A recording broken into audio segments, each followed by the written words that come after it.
Mga mag-aaral na hirap sa pagbasa, pagsulat at maging sa simpleng pagkwenta. O kaya na may patuloy na naipapasa sa susunod na baitang taon-taon kahit hindi pa ganap na natututo. Horror encounters ba kamo? Malayo pa man ang Halloween, tila minumulto na tayo ng damdamin ng mga suliraning kinakaharap ng Pilipinas sa patuloy na paglala ng krisis sa edukasyon sa bansa.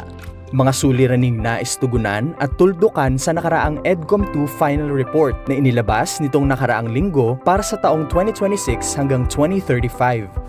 Ano nga ba ang EDCOM 2 at paano ito makakatulong sa pagtugon sa malalang krisis sa edukasyon sa Pilipinas? Tara, alamin natin!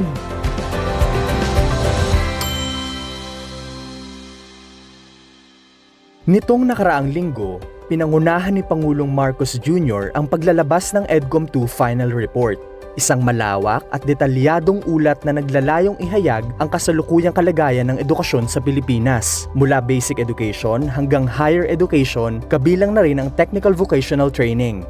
Ang EDCOM 2 o Second Congressional Commission on Education ay isang komisyong binuo ng Kongreso upang magsagawa ng masusing pag-aaral sa buong sistema ng edukasyon sa bansa, na pinamumunuan ng mga eksperto sa sektor ng edukasyon, kabilang na ang Education Secretaries at Undersecretaries at miyembro mula Kamara at Senado bilang mga co-chairpersons.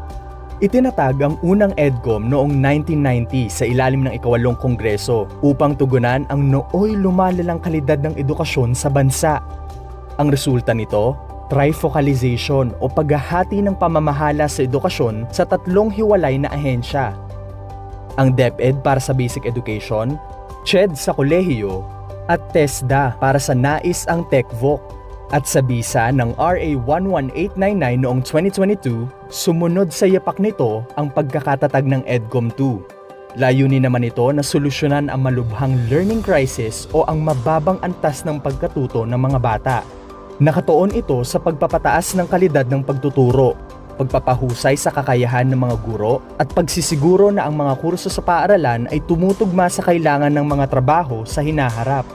Sa final report na inilabas ng EDCOM, lumalabas na nagkaroon ng proficiency collapse o pagkakaroon ng matinding pagbagsak sa antas ng kasanayan ang mga mag-aaral sa Pilipinas. Kabilang sa mga sanhi nito ang stunting ng mga kabataan, kultura ng mass promotion o pagpasa sa mga estudyante kahit hindi pa sapat ang kaalaman, kakulangan sa pasilidad at learning materials sa paaralan, at pagtuturo ng mga guro sa kursong hindi akma sa kanilang natapos.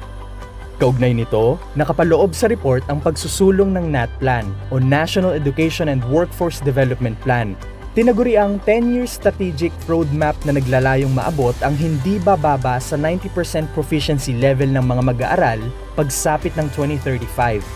Kabilang sa pangunahing bahagi nito ang pagtatapos ng mass promotion sa mga estudyante, reforma sa pamamahala ng DepEd, CHED at TESDA, pagpapahusay sa kalidad ng mga guro sa pamamagitan ng paglulunsad ng subject-specific licensure exams at paglalaan ng 1.37 trillion budget sa edukasyon, ang pinakamalaking budget sa edukasyon na naitala sa kasaysayan ng Pilipinas na umaabot sa 4.4% ng GDP.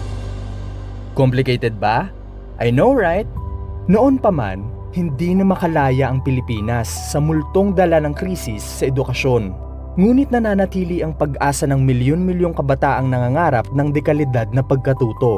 At maaaring sa pilas ng mga papel na naglalaman ng 3 taong findings sa estado ng edukasyon ng bansa ay masindihan na ang ilaw ng solusyon para sa mga estudyante, guro, at sa kinabukasan ng bansa.